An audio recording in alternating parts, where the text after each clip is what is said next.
அறம் தமிழர்களுக்கு வணக்கம். மருத்துவ கனவுகளோட காத்திருந்த 22 லட்சம் மாணவர்களோட தலையில் இன்னைக்கு இடி விழுந்திருக்கு. மே 3ஆம் தேதி நடத்தப்பட்ட நீட் தேர்வு வினாத்தாள் கசிவு காரணமாக அதிகாரப்பூர்வமாக ரத்து செய்யப்பட்டிருக்கு. இந்த விஷயம் இந்தியா முழுக்க விவாத பொருளாக மாறி இருக்கு. நீட் வினாத்தாள் 30,000 28 லட்சம் வரைக்கும் கள்ளச்சந்தையில் விற்கப்பட்டிருக்கு. இது மிகப்பெரிய ஒரு அதிர்ச்சியவே இந்தியா முழுக்க கிளப்பியிருக்கு. என்ன நடந்துட்டு இருக்கு? நீட் தேர்வு ரத்தானத்திற்கு பின்னால என்ன காரணம் இருக்கு? வாங்க இந்த காணொலியில் பார்க்கலாம். முதல்ல இந்த நீட் தேர்வோட ஹிஸ்டரியை தெரிஞ்சுக்கணும். 2012ஆம் ஆண்டு இந்திய மருத்துவ கவுன்சிலால நீட் தேர்வு கொண்டு வரப்பட்டது. 2013ஆம் ஆண்டு நீட் தேர்வு நடத்தப்பட்டுச்சு. ஆனால் திடீர்னு உச்சநீதிமன்ற தீர்ப்பால இந்த தேர்வு நிறுத்தி வைக்கப்பட்டது. மறுபடியும் 2016ஆம் ஆண்டு நீட்டை கட்டாயமாக்குச்சு. 2017ஆம் ஆண்டு அவசரமாக மத்திய அரசு ஒரு சட்டத்தை கொண்டு வந்து அரசு மற்றும் தனியார் கல்வியில் நீட் தேர்வு கட்டாயமாக்குச்சு. ஆனால் ஆரம்பத்திலிருந்தே இதுக்கு ஒரு மிகப்பெரிய பலத்த எதிர்ப்பு கிளம்புச்சுன்னு சொல்லலாம். தமிழ்நாட்டில் கிராமப்புற மாணவர்கள் ரொம்ப பாதிக்கப்படுறாங்கன்னு, அவங்க மருத்துவ கனவே சிதைக்கப்படுதுன்னு, மாநில உரிமைகள் பறிக்கப்படுதுன்னு தமிழ்நாடு உட்பட பல்வேறு மாநிலங்கள் இதற்கு போராட்டம் நடத்தினாங்க. 2021 மற்றும் 22 தமிழ்நாடு சட்டசபையில் நீட் விலக்கு வேணும்னு ஒரு மசோதா நிறைவேற்றப்படுது. குடியரசுத் தலைவர் அதை 3 வருஷமாக கிடப்பில் போட்டு கடைசியில் முடியாதுன்னு போன வருடம் 2025 ஏப்ரலில் அதை நிறுத்தி வச்சிட்டார். 2026-27 ஆண்டுக்காக நீட் தேர்வு மே 3ஆம் தேதி 552 மையங்களில் 22 லட்சம் மாணவர்கள் எழுதினாங்க. ரொம்ப கட்டுப்பாடு, சோதனைகள், ஆடை கட்டுப்பாடுகள்னு மாணவர்கள் மத்தியில் இது ஒரு மிகப்பெரிய மன உளைச்சலை ஏற்படுத்துச்சு. வருடம் நீட் தேர்வு நடக்கும் பொழுது இந்த மன உளைச்சலை மாணவர்கள் சந்திச்சுட்டு தான் இருக்காங்க. இப்படி இருக்க ராஜஸ்தான் மாநிலத்தில் நீட் தேர்வு நடைபெறதுக்கு முன்னாலேயே அந்த வினாத்தாள் கசிஞ்சது மாணவர்கள் மத்தியில் தலையில் இடி மாதிரி இருந்துச்சு. குறிப்பாக கேட்கப்பட்ட 200 கேள்விகளில் 80% மேலே கேள்விகள் லீக் ஆச்சுன்னு சொல்லப்படுது. இது தெரிஞ்ச மத்திய அரசு வேற வழியே இல்லாமல் இந்த தேர்வு நிறுத்தினாங்க. ராஜஸ்தான் சிறப்பு காவல் பிரிவு விசாரித்ததில் அதிர்ச்சியான தகவல் நம்மளுக்கு வெளியாயிருக்கு. தேர்வுக்கு முன்னாலேயே இது ஒரு மாதிரி வினாத்தாள் தான் அப்படின்னு சொல்லி லீக் செய்யப்பட்டிருக்கு. 410 கேள்விகளில் கெமிஸ்ட்ரியில் மற்றும் 120 கேள்விகள் ஒரே மாதிரியே கேட்கப்பட்டிருக்கு. இது தற்செயலாக நடந்ததில் இது ஒரு மிகப்பெரிய சதி திட்டம்னு அப்போதான் போலீஸுக்கு தெரிய வருது.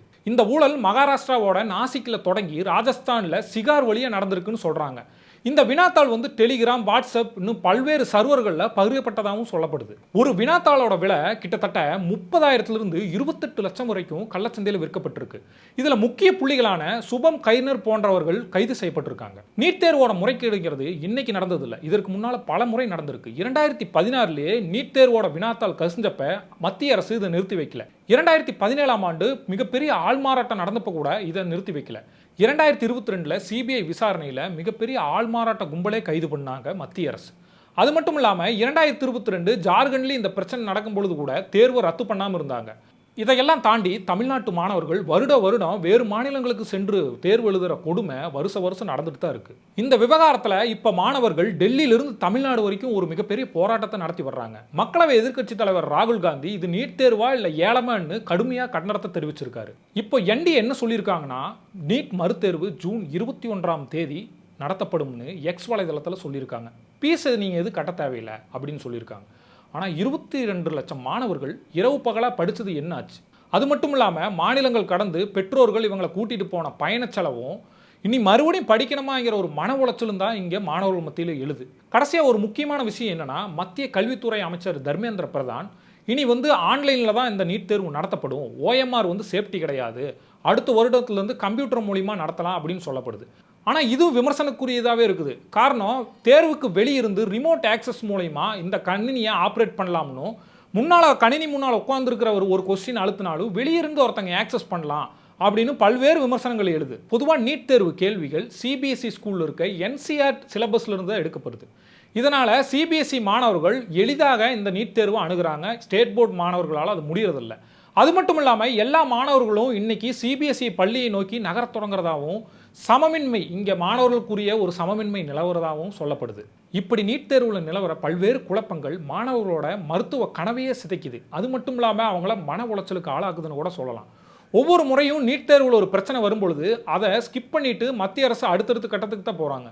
இதற்கு ஒவ்வொரு டைமும் ஒவ்வொரு தீர்வு சொல்லாமல் இதற்கு ஒரு நிரந்தர தீர்வு மத்திய அரசு கண்டுபிடிக்கணும்.